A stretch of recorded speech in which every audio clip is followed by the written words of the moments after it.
What's up, YouTube? It's your boy Ghost. It's time to do a little Q&A. Alright, this is coming from Dominique Maddox. They wrote me on my Facebook like page for Steel Hogging Productions. They asked me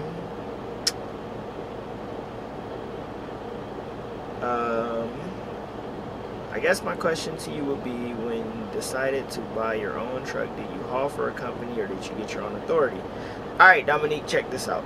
When I first got into wanting to become an owner op, lease op, whatever you want to call it, what I did was went down to this dealership over in Fontana, and I actually ended up buying a used truck there, and I put like 10 grand down, and the truck cost like, I think like 32, and I decided to put it on with UPS Freight because at the time I figured, hey, UPS Freight, they got all the miles, blah blah blah.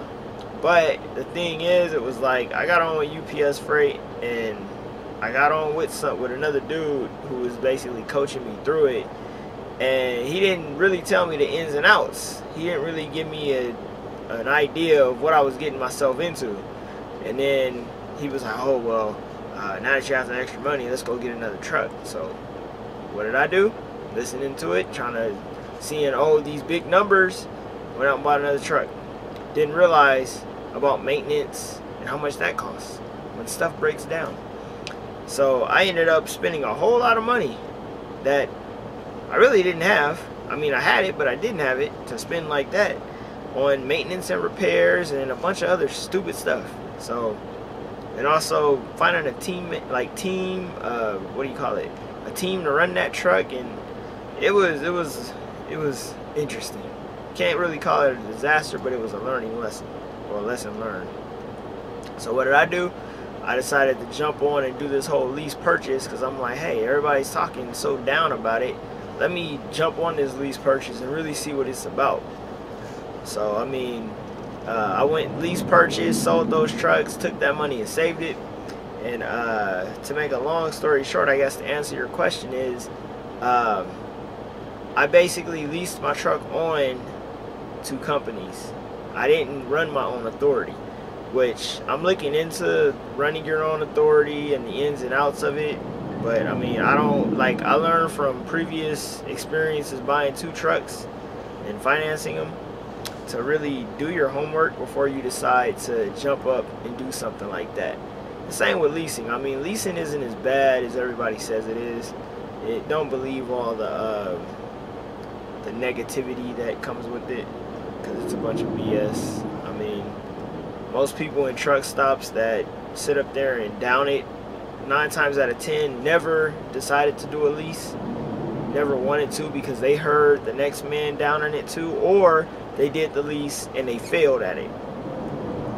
They probably couldn't manage their money right, because that's one thing you do have to do when you run a lease, is really manage your money, because it really does play a huge role with leasing, financing, whatever route you do decide to take. You gotta manage your money, otherwise your business is gonna kick the bucket.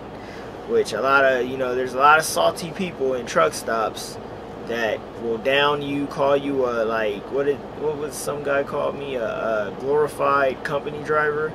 But at the end of the day, it's like, you're not a glorified company driver. They just talk mess. Just don't listen to it. At the end of the day, just do your homework and really look into what you want to do, whether you want to lease, whether you want to finance. Not everybody's financially capable to just go out, throw $10,000 down on a truck and walk away with it.